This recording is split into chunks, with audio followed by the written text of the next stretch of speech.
O Boa Noite Tamandaré de hoje recebe Sebastião Henrique Medeiros, ou simplesmente Tião Medeiros, deputado estadual de 36 anos de Paranavaí. Deputado, é um prazer receber você em nosso programa. O prazer é meu, a alegria é minha falar com você, Brendo, com quem te acompanha no Tamandaré. Boa noite, Tamandaré. E poder compartilhar um pouco da minha história, da minha vida, da minha experiência política. Então eu estou muito feliz de estar aqui com você. Muito obrigado mais uma vez. Deputado, começar falando um pouquinho sobre o seu currículo. Você se tornou advogado em 2007. Como foi essa experiência sua no direito? Eu fiz o terceirão, o último ano do ensino médio aqui em Curitiba. Então eu vim para cá no ano de 2000. Aí, em 2001 eu morei fora, em 2002 eu voltei para cá, fiz faculdade aqui em Curitiba, na Faculdade de Direito de Curitiba. Me tornei advogado no ano de 2007. E já trabalhando na área bastante cedo, com estágios, enfim, né? Como mandam para os alunos de direito, enfim. Então é uma área que eu gosto muito, eu tenho um escritório de advocacia, óbvio que a gente não consegue militar, trabalhar, se dedicar à advocacia como antes, mas eu gosto muito do direito, tenho um apreço, um carinho muito grande pela atividade, respeito muito, então tenho um prazer muito grande de ser advogado. E logo depois você já entrou aqui para a Assembleia, onde você foi assessor, né, deputado? Isso, eu trabalhava com um deputado estadual à época, passei a advogar para ele, passei a advogar então e assessorar os municípios que ele atendia, alguns prefeitos, vereadores, uma orientação jurídica, e atuar para ele aqui na Comissão de Constituição e Justiça. Ele foi em algum momento presidente e eu fui o seu assessor direto na CCJ, Comissão de Constituição e Justiça, Breno, que é aquela que analisa os projetos de lei. Antes da lei nascer, antes dela vir a se tornar uma obrigação para toda a sociedade, ela passa por uma análise. Se ela pode ou não pode nascer, se ela pode ou não pode entrar no ordenamento, no nosso sistema jurídico. Quem faz isso, quem faz essa análise é a CCJ, essa comissão aí. E foi ali que eu trabalhei. Então foi uma experiência muito legal do ponto de vista legislativo, bastante enriquecedor para a minha profissão, para a minha atividade. E mal sabia eu naquele momento, 2007 adiante, que um dia eu me tornaria deputado estadual.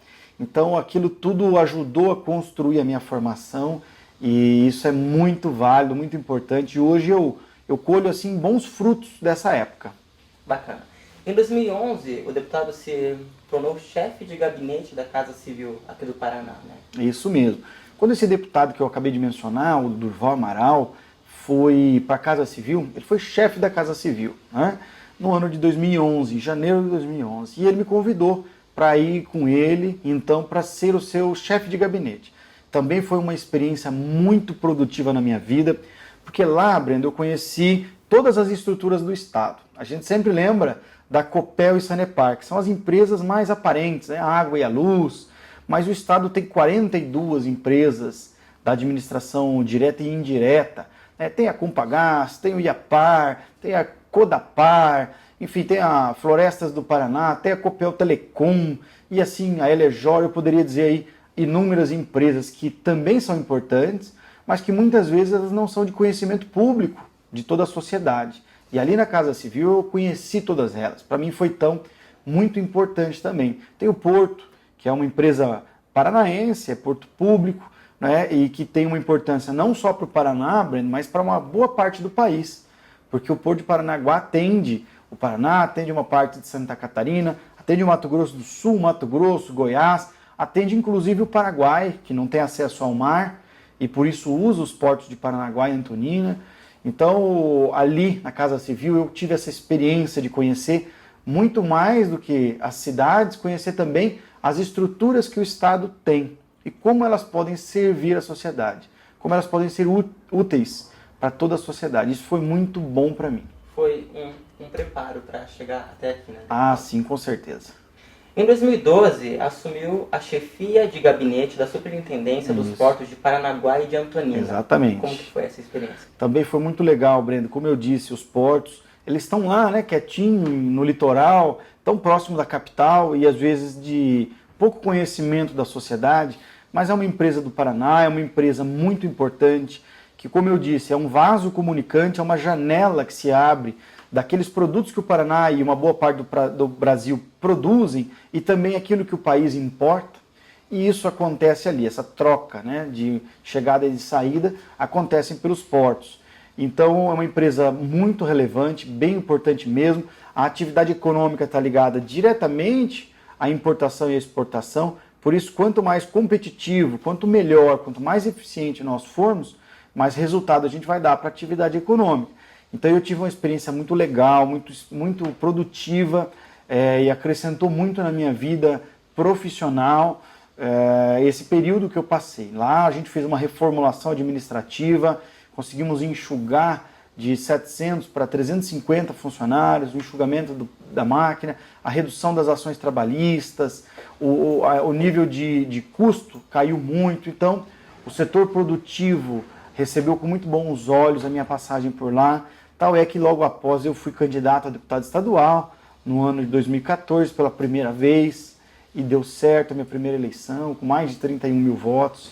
Fez então, 31.875 votos. Muito bem, é isso aí, 31.875, lá em 2014. Em 2015, então, eu assumi o primeiro mandato, e aí passei os primeiros 4 anos como deputado estadual aqui na Assembleia Legislativa, representando uma boa parte dos municípios do Paraná, que me valeu também uma nova experiência na vida, com esse conhecimento que eu tinha acumulado e trazido das experiências, todos esses anos, né? E isso, das experiências anteriores, profissionais, que me deu possibilidade de chegar na Assembleia com algum conhecimento, né? Claro que a gente sempre aprende muito mais aqui todo dia, as demandas são dinâmicas, elas mudam, cada cidade tem uma realidade, cada região tem uma realidade.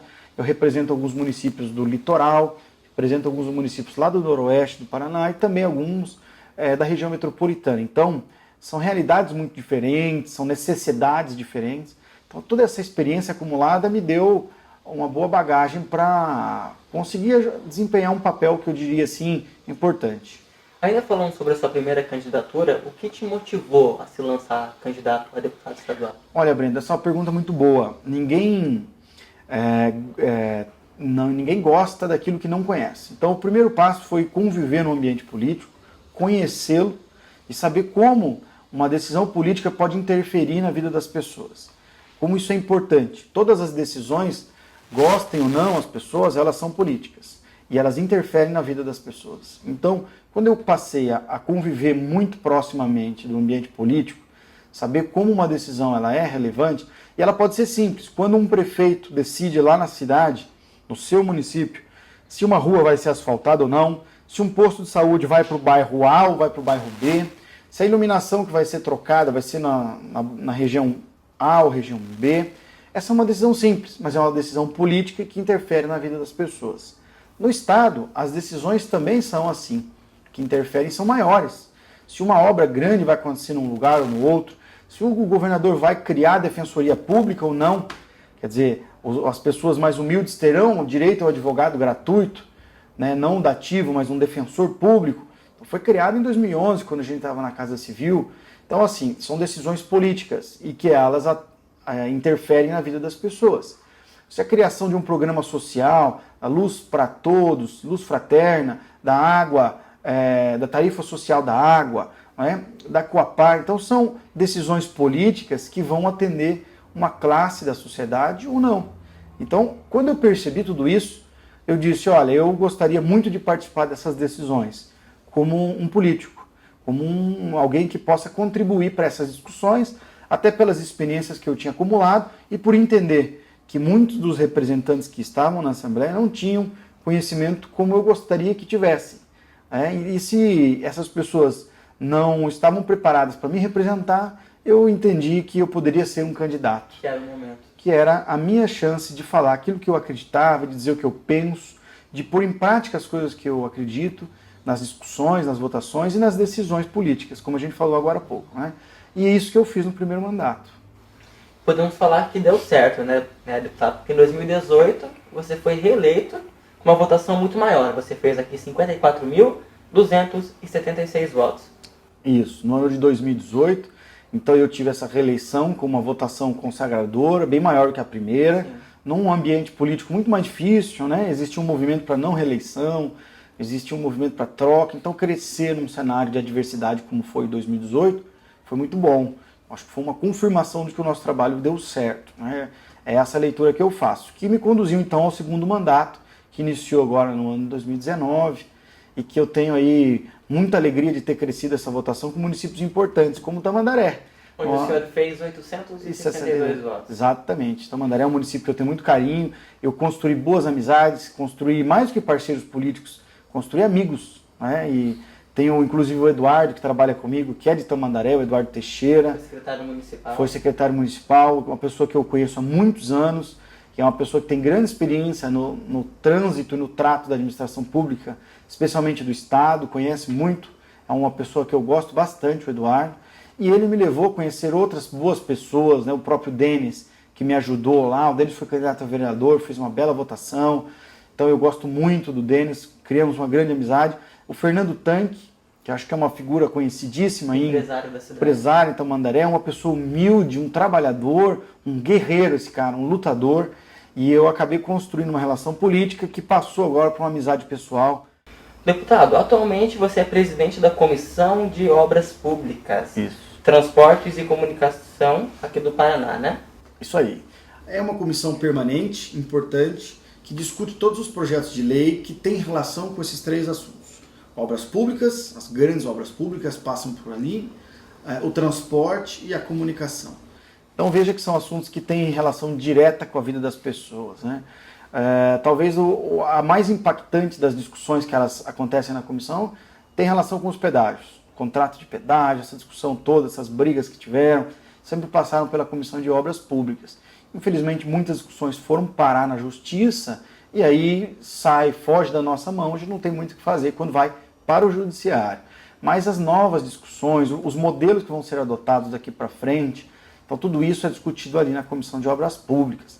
Em relação ao transporte também, por exemplo, nós fizemos uma lei, mano, Breno, que dá direito ao idoso com mais de 60 anos, com baixa renda comprovada, que tem até um salário mínimo de renda, possa fazer uma viagem de um município a outro, chamado transporte intermunicipal, gratuito, com 2 poltronas em cada carro, cada veículo, né, de ônibus. Então, cada ônibus tem agora a obrigação de transportar até 2 idosos de maneira gratuita, como já existe o transporte interestadual. Se o idoso, Brendo, quer ir daqui para Santa Catarina, ele vai lá e agenda, e ele vai amanhã ou depois de amanhã, tem 2 vagas em cada ônibus. E agora, o intermunicipal também. Então, de um município ao outro, né, se quer viajar daqui de Curitiba, aqui de Tamandaré, lá para Maringá, lá para Foz do Iguaçu, para Guarapuava, para ver um parente, para visitar, ou então quem está ali no litoral, quer subir para fazer um tratamento de saúde, aqui em Curitiba, que tem mais estrutura hospitalar,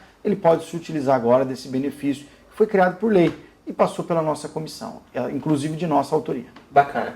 Além desse projeto, o senhor também tem o Lei da Vacina, né? Como que funciona? A Lei da Vacina, Brenda, é assim. Eu constatei que o Paraná tinha tido uma queda na vacinação das crianças, jovens e adolescentes. Então, as vacinas obrigatórias chegaram a atingir uma população vacinada de mais de 90%. E ao passar dos anos, elas vinham caindo. 86%, 78%, quer dizer, as pessoas estavam parando de levar os seus filhos para vacinar. E isso vai causando alguns problemas. Doenças que tinham sido erradicadas no passado, que estavam inoculadas ainda nas pessoas, mas elas tinham sido erradicadas, elas começaram a reaparecer. O sarampo, a poliomielite, enfim, outras doenças começaram a ressurgir. E aí eu tive então a ideia, apresentei um projeto de lei que virou lei, que é essa chamada Lei da Vacina, que no ato da renovação da matrícula escolar, quando você leva o seu filho para matricular pela primeira vez, ou para rematricular de 0 até 18 anos, a escola exige uma série de documentos, certidão de nascimento, né, endereço, e agora exige também a carteira de vacinação atualizada.